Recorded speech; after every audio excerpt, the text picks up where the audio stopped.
আলহামদুলিল্লাহি রাব্বিল আলামিন সালাতু ওয়াসসালামু আলা সাইয়্যিদিল মুরসালিন আম্মা বা'দু ফাআউযু বিল্লাহি মিনাশ শাইতানির রাজীম বিসমিল্লাহির রহমানির রহিম আসসালাতু ওয়াসসালামু আলাইকা ইয়া রাসূলুল্লাহ ওয়া আলা আলিকা ওয়া আসহাবিকা ইয়া হাবিবাল্লাহ আসসালাতু ওয়াসসালামু আলাইকা ইয়া নবিয়াল্লাহ ওয়া আলা আলিকা ওয়া আসহাবিকা ইয়া নূরাল্লাহ।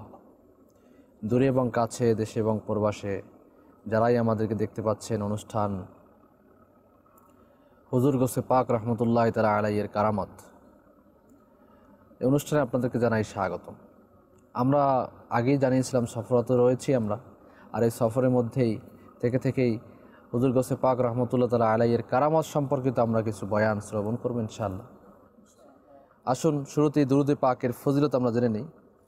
প্রিয় নবী রসুল আরবি হুজুরপুর নূর সাল্লাল্লাহু তাআলা আলাইহি ওয়া সাল্লাম ইরশাদ ফরমান, মুসলমান যতক্ষণ পর্যন্ত আমার উপর দুরূদ শরীফ পড়তে থাকে, ফেরেশতা তাদের উপর রহমত বর্ষণ করতে থাকে। এখন বান্দার ইচ্ছা কম পড়ুক বা বেশি পড়ুক, তো আমাদের উচিত বেশি বেশি পাঠ করা। আমির আহলে সুন্নাত দামাত বরকাতুহু আলিয়া সংশোধনের নিমিত্তে মাদানী নামাত দিয়েছেন, আর মাদানী নামাতের মধ্যে একটি প্রশ্ন এটাও দিয়েছেন যে আজকের কি আপনি 313 বার দুরূদ শরীফ পাঠ করে নিয়েছেন? ওলামায়ে কেরাম ইরশাদ ফরমান, যে ব্যক্তি দৈনিক 313 বার দুরূদ শরীফ পাঠ করবে, তাহলে সে অধিক পরিমাণে দুরূদ শরীফ পাঠ করেছেন বলে ধরে নেওয়া হবে। আসুন আমরা নিয়ত করে নিই ইনশাআল্লাহ মাদানী নামাতের উপর আমল অনুযায়ী 313 বার দুরূদ শরীফ পাঠ করবে ইনশাআল্লাহ আজ্জা ওয়া জাল্লা। সাল্লু আলাল হাবিব সাল্লাল্লাহু তাআলা আলা মুহাম্মদ সাল্লাল্লাহু আলাইহি ওয়া আলিহি ওয়াসাল্লাম। একবার খানকার মধ্যে এক পর্দাসীন মহিলা আপন নিজ বাচ্চা, নিজ মাদানী মুন্না এর লাশ চাদর আবৃত করে বুকে জড়িয়ে ধরে অঝোর নয়নে কান্না করতে রইলেন। এমন সময় আরেক মাদানী মুন্না দাওয়াত ইসলামী পরিভাষাতে বলা হয় ছোট বাচ্চাদেরকে, আরেক ছোট বাচ্চা দৌড়ে আসলো এবং সহানুভূতির সুরে ওই মহিলা থেকে কান্নার কারণ জিজ্ঞাসা করল যে আপনি কেন কাঁদছেন? তিনি কান্না করতে করতে বললেন, বেটা, আমার স্বামী নিজের কলিজার টুকরাকে দেখার আকাঙ্ক্ষা নিয়ে দুনিয়া থেকে বিদায় নিয়েছে। এখন বাচ্চা তখন গর্ভে ছিল, আর এখন এটাই তার পিতার নিদর্শন এবং আমার জীবনের পাথেয়। বাচ্চাটি অসুস্থ হয়ে পড়ায় আমি তাকে খানকাতে দোয়া করানোর জন্য আনতেছিলাম, পথিমধ্যে সে মৃত্যু মুখে পতিত হল। এরপরও আমি অনেক আশা নিয়ে এখানে উপস্থিত হয়েছি, কেননা এ খানকার বুজুর্গের বিলায়াতের খ্যাতি চতুর্দিকে ছড়িয়ে পড়েছে, অলৌকিক ক্ষমতা চতুর্দিকে ছড়িয়ে পড়েছে। তার কৃপা দৃষ্টিতে এখনও অনেক কিছু হতে পারে, কিন্তু তিনি আমাকে ধৈর্য দ্বারা উপদেশ দিয়ে ভিতরে তার শিব নিয়ে গেছেন। এ কথা বলেই পুনরায় আবার সেই মহিলা কাঁদতে শুরু করলো। আপন প্রিয় বাচ্চা, যার পিতা দুনিয়া থেকে চলে গিয়েছে, আর একমাত্র অবলম্বন যার এই বাচ্চা হয়ে থাকে, তো তার কীরকম অবস্থা হয়, কান্নার অবস্থা কীরকম হয় আমরা নিজেরাই উপলব্ধি করতে পারি। ওই মহিলাও কাঁদতে শুরু করলেন, আর ওই বাচ্চাটি তার হৃদয় গলে গেল। কান্না দেখে, সাধারণত কান্না দেখে হৃদয় গলে যায়, যে কিছু একটা করা আকাঙ্ক্ষা থাকে, যে আমি তার পাশে এসে দাঁড়াতে পারতাম, আমি তাকে সহযোগিতা করতে পারতাম, আমি তাকে সাহায্য করতে পারতাম, এই আকাঙ্ক্ষা কিন্তু থাকে মনের মধ্যে। তো তেমনইভাবে ওই বাচ্চাটির মনের মধ্যেও, অন্তরের মধ্যেও দয়া হলো, খুব দয়া হলো, এবং দয়াপূর্ণ মুখ দিয়ে শব্দগুলো বের হয়ে গেল যে মুহতারামা, আপনার মাদানী মুন্না মৃত নয় বরং জীবিত, দেখুন তো সে নড়াচড়া করছে। দুঃখী মা অস্থির হয়ে আপন ওই বাচ্চার যে লাশ ছিল, লাশ হতে কাপড় সরাতেই দেখলেন যে সত্যি সত্যি জীবিত এবং হাত পা নেড়ে খেলছে। ইতিমধ্যে ওই খানকার যে বুজুর্গ ছিলেন, বুজুর্গ ভিতর থেকে ফিরে আসলেন, বাচ্চাকে জীবিত থেকে সমস্ত ঘটনা বুঝে গেলেন এবং লাঠি নিয়ে বলে ওই বাচ্চাটির দিকে দৌড়ে গেলেন যে তুমি এখন থেকে আল্লাহ তাআলার তাকদীরের গোপন রহস্য খুলতে আরম্ভ করে দিয়েছো। মাদানী মুন্না ওই বাচ্চাটি ওখান থেকে পালাতে লাগলো, আর ওই বুজুর্গ রহমতুল্লাহ আলাইও তার পিছু নিল। মাদানী মুন্না কবরস্থানের দিকে ফিরে চিৎকার করে ডাক দিল, হে কবরবাসীরা, আমাকে বাঁচাও। দ্রুত পিছু ধাওয়াকারী বুজুর্গ হঠাৎ করে থেমে গেলেন, কারণ কবরস্থানের 300 মৃত ব্যক্তি উঠে ওই মাদানী মুন্নার ঢাল হয়ে দাঁড়িয়ে গেল। আর ওই মাদানী মুন্না ছোট বাচ্চাটি দূরে দাঁড়িয়ে চাঁদের মতো চেহারা দেখে মুচকি মুচকি হাসতে লাগলো। ওই বুজুর্গ রহমতুল্লাহ অত্যন্ত আফসোসের সাথে ওই বাচ্চাটির দিকে তাকিয়ে বলল, বেটা, আমি তোমার মর্যাদা পর্যন্ত পৌঁছতে পারবো না, তাই তোমার সন্তুষ্টির উপর আপন মাথা ঝুঁকিয়ে নিচ্ছি। প্রিয় ইসলামী ভাইরা, মাদানী সাহেব, দর্শকবৃন্দ, আপনার কি জানেন এই ছোট বাচ্চাটি কে ছিল? আল্লাহু আকবার, কোরবান হয়ে যান। এই বাচ্চাটি নাম ছিল আব্দুল কাদের। পরবর্তীতে তিনি গাউসুল আজম রহমতুল্লাহ তাআলা আলাই নামে প্রসিদ্ধ লাভ করেন। বরপুর আব্দুল কাদের জিলানী রহমতুল্লাহ তাআলা আলাই ছোট থেকেই তিনি কারামত সম্পন্ন বুজুর্গ ছিলেন। মায়ের গর্ভেও তিনি কারামত দেখিয়েছেন, যখন ভূমিষ্ঠ হয়েছেন কারামত দেখিয়েছেন। আর মনে রাখবেন, আউলিয়া কিরাম রহিমাহুমুল্লাহ তাআলা এনাদের কারামত সত্য হয়ে থাকে। কারামত অলৌকিক বিষয়কে বলা হয়। তো আমরা শুনতে পারলাম বরপুর আব্দুল কাদের জিলানী রহমতুল্লাহ আলাইহির ছোটোবেলার একটি ঘটনা, কারামত সম্পন্ন খুবই চমৎকার একটি ঘটনা শুনতে পেলাম। আসুন ওনার বাল্যকালের কিছু ঘটনা আমরা শ্রবণ করি।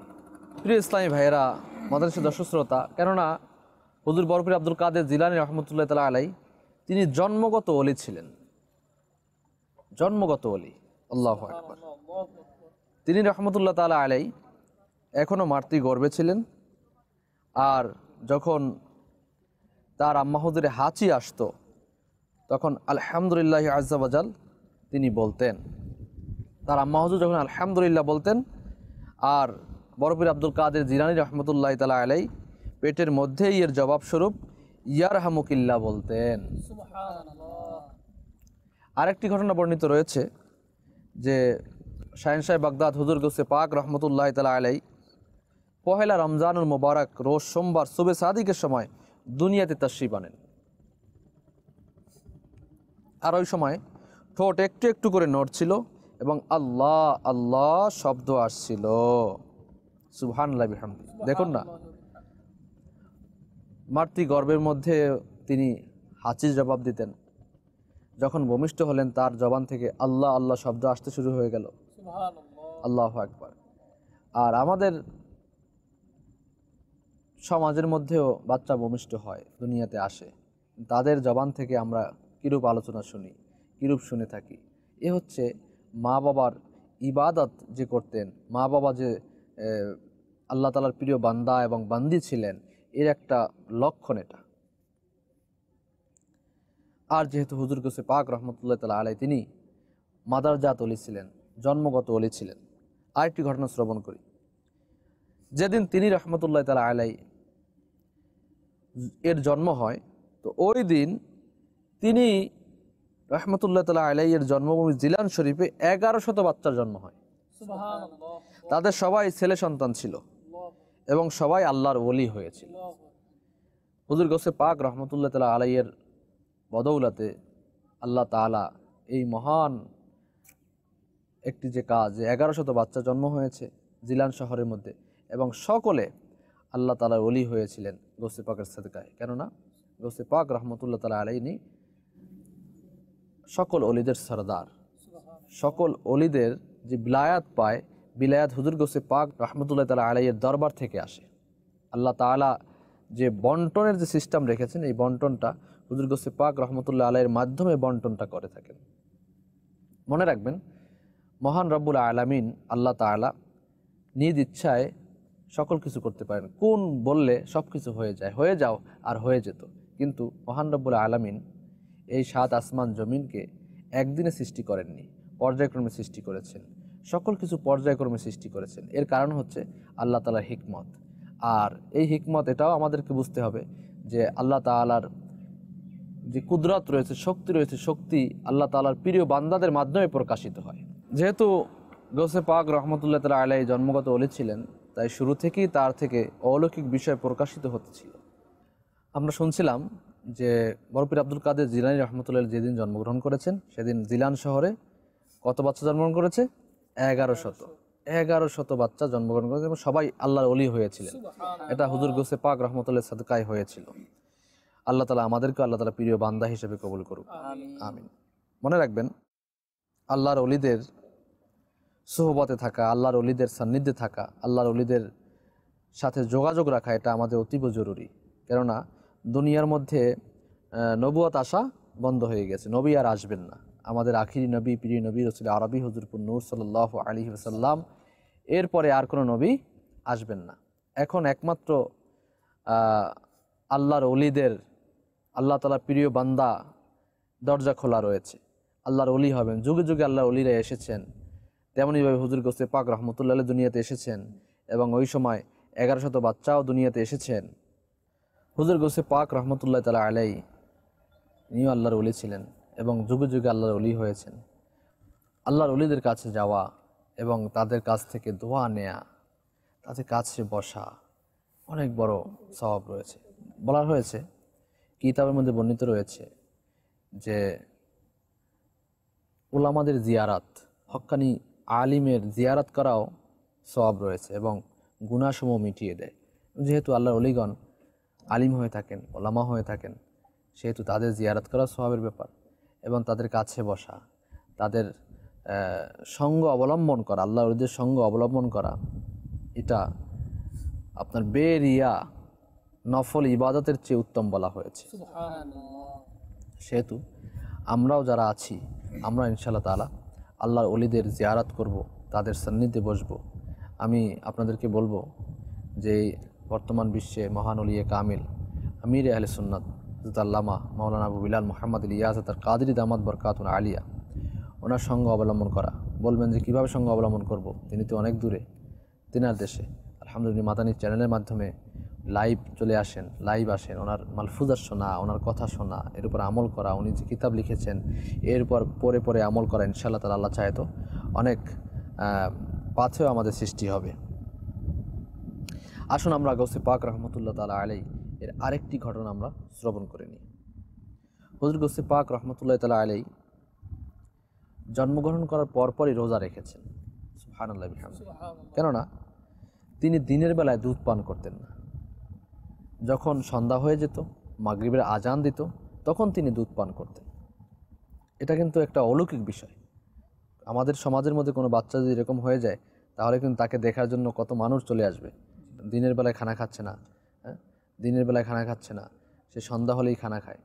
এটা কিন্তু অনেক একটা অলৌকিক বিষয়। তো হুজুর গৌসে পাক রহমতুল্লাহ তাআলা এটা কারামত ছিল যে সারাদিন না খেয়ে থাকা, রোজা রাখা, এই ছোটো বয়সে একদম মানে ভূমিষ্ঠ হওয়ার সাথে সাথে। কারণ পহেলা রমজান তিনি জন্মগ্রহণ করেছেন, আমরা আগেই শ্রবণ করেছি। তো তাই পহেলা রমজান থেকে পুরা যে 1 মাস রোজা হয়ে থাকে, এই 1 মাস উনি দিনের বেলায় কিছু খেতেন না। যখনই সন্ধ্যা হয়ে যেত তখন তিনি খানা খেতেন। সব চেষ্টা করা সত্ত্বেও আপনার এই খানা খেতেন না। তৎকালীন সময় একটা ঘটনা প্রসিদ্ধ যে আকাশ মেঘলা ছিল। আকাশ মেঘলা থাকার কারণে রোজা হবে কি হবে না, চাঁদ দেখার কোনো ব্যবস্থা পাচ্ছিলেন না। এখন তো কত যন্ত্র রয়েছে, কত কিছু রয়েছে, আর সেই আমলে সেই সময় এত কিছু ছিল না। মানুষ চাঁদ দেখতো, আকাশের দিকে তাকিয়ে চাঁদ দেখে রোজা রাখতো এবং চাঁদ দেখে রোজা ভঙ্গ করত। তো আকাশ মেঘাচ্ছন্ন ছিল, চাঁদ দেখতে পারছিলেন না। তো ইতিমধ্যে জিলান শহরের মধ্যে একে একে খবর ছড়িয়ে পড়লো। যেভাবে করে আমাদের সমাজের মধ্যে কোনো একটি বিষয় যদি অলৌকিক বিষয় হয়ে যায়, মুহূর্তের মধ্যে খবর চারদিকে ছড়িয়ে পড়ে।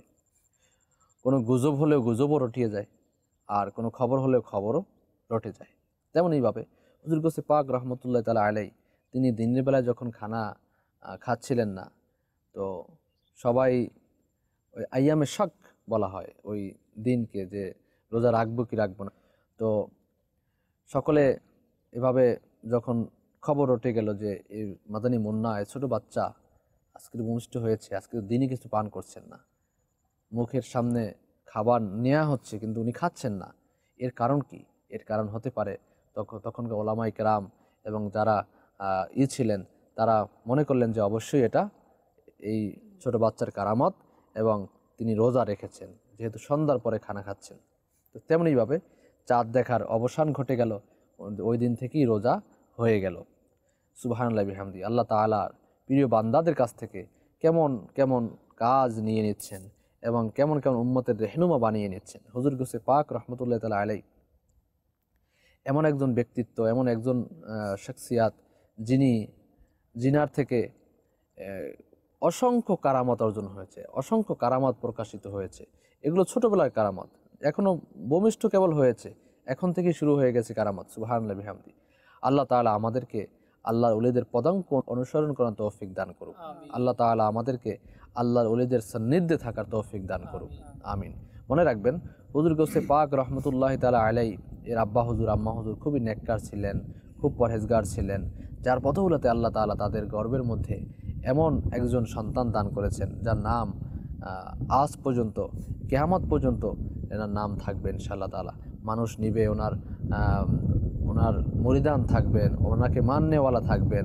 আমরা যেভাবে করে ওনার তাজকিরা করছি, ওনাকে স্মরণ করছি, এই রবিউসানি মাস চলছে এখন, রবিউসানি মাসে আমরা তাকে যে স্মরণ করছি, এভাবে করে কিয়ামত পর্যন্ত চলতে থাকবে এই সিলসিলা, এই ধারাবাহিকতা চলতে থাকবে। আল্লাহ তাআলা আমাদেরকে আল্লাহর ওলিদের পদাঙ্ক অনুসরণ করার তৌফিক দান করুন। মনে রাখবেন, আল্লাহর ওলিরা হচ্ছেন পথ প্রদর্শক। আল্লাহর ওলিরা যেই রাস্তা দিয়ে যেতে বলেন, যেই কাজ করতে বলেন, এটা আল্লাহ তাআলারই রাস্তা হয়ে থাকে, আল্লাহ তাআলারই কাজ হয়ে থাকে। তারা নিজের কোনো কাজ করতে বলেন না, নিজের কোনো কিছু করতে বলেন না, নিজের জন্য কিছু করতে বলেন না। যা কিছু করেন ওনারা সকল কিছুই আল্লাহ তাআলার জন্য করে থাকেন আর করতে বলে থাকেন। তাই হুজুর গৌসে পাক রহমতুল্লাহ তাআলা আলাইহি যা কিছু করতে বলেছেন, যা কিছু রয়েছে, ওনার যে ফরমান রয়েছে, ওনার মালফুজাত রয়েছে, সকল কিছুই কিন্তু আমাদের জন্য শিক্ষণীয় এবং আমাদের জন্য করণীয়। আমাদের যা কিছু বর্জন করতে বলেছেন বর্জনীয়, যা কিছু করতে বলেছে সেগুলো করণীয়। আল্লাহ তাআলা আমাদেরকে আল্লাহর ওলিদের সোহবতে থাকার তৌফিক দান করুক, আল্লাহর ওলিদের পদাঙ্ক অনুসরণ করার তৌফিক দান করুন। আর বিশেষ করে হুজুর গৌসে পাক রহমতুল্লাহ তাআলা আলাইহি এনার কথা স্মরণ করে ওনার মোহাব্বত দিলে রেখে, কেন আল্লাহ ওলিদের মোহাব্বত দিলে রাখা এটা সওয়াবের কাজ, আল্লাহ তাআলার সান্নিধ্য নৈকট্য পাওয়ার একটা মাধ্যম। কেননা আল্লাহ তাআলা যাকে ভালোবাসেন, যাকে ইনআম দিয়েছেন, আনআমতা আলাইহিম, আল্লাহ তাআলা যাদের রাজি এবং খুশি হয়ে ইনআম প্রদান করেছেন, তাদেরকে ভালোবাসা এটাও ঈমানের দাবি। তো আমরা ইনশাআল্লাহ তাআলা তাদেরকেও ভালোবাসবো এবং তাদের চর্চা করব। আমাদের যে ছোটরা রয়েছে, এই ছোটদেরকেও আমরা তাদের কথা বলবো ইনশাআল্লাহ তাআলা।